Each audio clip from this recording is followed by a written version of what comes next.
Olá, sou o professor Diego Carneiro e essa é nossa terceira aula sobre dados em painel.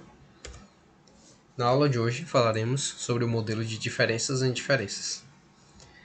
Essa é uma técnica bastante utilizada na avaliação de políticas públicas.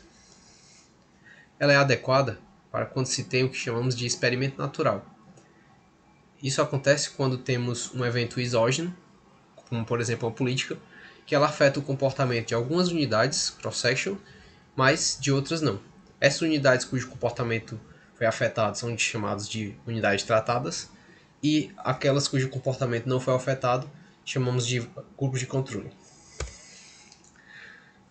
Essa técnica requer informações de pelo menos dois períodos, um anterior à política e um posterior à política, para os dois grupos considerados. Ela não requer longitudinalidade, ou seja, pode ser aplicada a dados agrupados.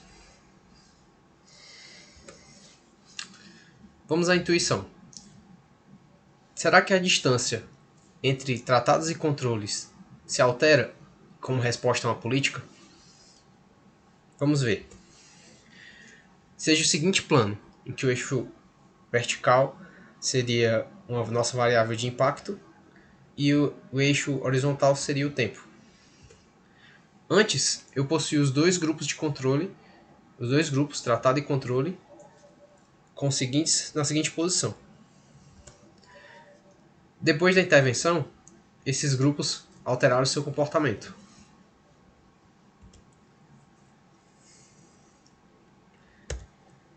Se o grupo de tratado tivesse mantido o mesmo comportamento que tinha antes da política, esse seria a sua posição no período posterior.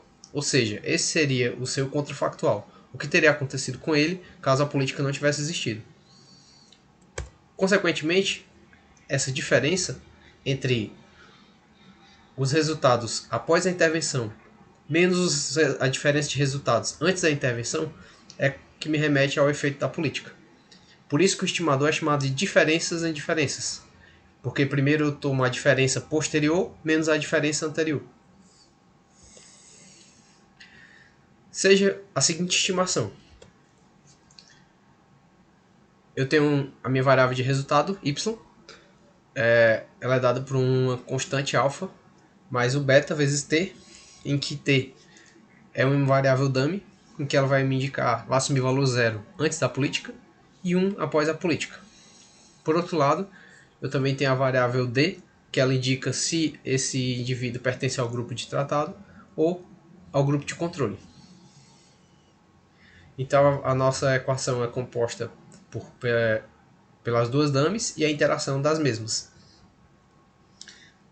Note que eu consigo desagregar os diferentes grupos e períodos da seguinte maneira. Eu consigo observar os tratados antes. Note, tratados antes. Então, a variável d assume valor 1 e a variável t assume valor 0. Substituindo isso na regressão, eu tenho que o resultado para esse grupo seria alfa mais beta 2 mais epsilon. Controles antes. Se eu substituir o t seria 0, porque eu estou falando do período anterior, e o d seria igual a 0 também, porque eu estou falando do grupo de controle. Consequentemente, o resultado para esse grupo seria alfa mais epsilon. Assim, a diferença entre tratados e controles antes da política seria dada por beta 2. Já os tratados depois da política, seria a variável t assumiria valor 1 e a variável d também assumiria valor 1. Consequentemente, o meu resultado para esse grupo seria alfa mais beta 1 mais beta 2 mais delta mais epsilon.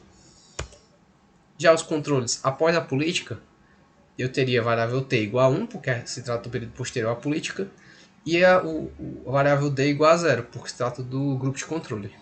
Consequentemente, meu resultado para esse grupo seria alfa mais beta 1 mais epsilon. Dessa forma, a diferença depois da política vai ser dada por beta 2 mais delta. Se eu tomar a diferença posterior menos a diferença anterior, eu chego ao meu estimador de diferenças, que, como vocês podem ver, é justamente o coeficiente da interseção entre as duas dummies, delta. Esse estimador ele me fornece uma medida do efeito médio do tratamento. Na regressão que foi tratada, nós podemos incluir variáveis de controle, de modo a controlar a diferença sistemática entre os dois grupos. Vamos a um exemplo. Aqui nós temos o exemplo do IFE e Peterini, em 2013, em que eles fazem a avaliação de impacto de uma política educacional do estado do Ceará. Então o objetivo do trabalho é ver se essa política teve resultado ou não por meio do modelo de diferenças e indiferenças. Eles utilizam dados do SAEB de 2007 e 2009. O grupo de tratamento foram os municípios do Ceará, que foram afetados pela política.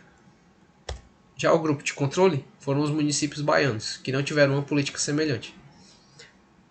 Como pode-se ver na estimação, né, pode-se detectar a constante, que seria o nosso alfa, a nossa variável de tratamento, a nossa variável de tempo e a interação entre tempo e tratamento.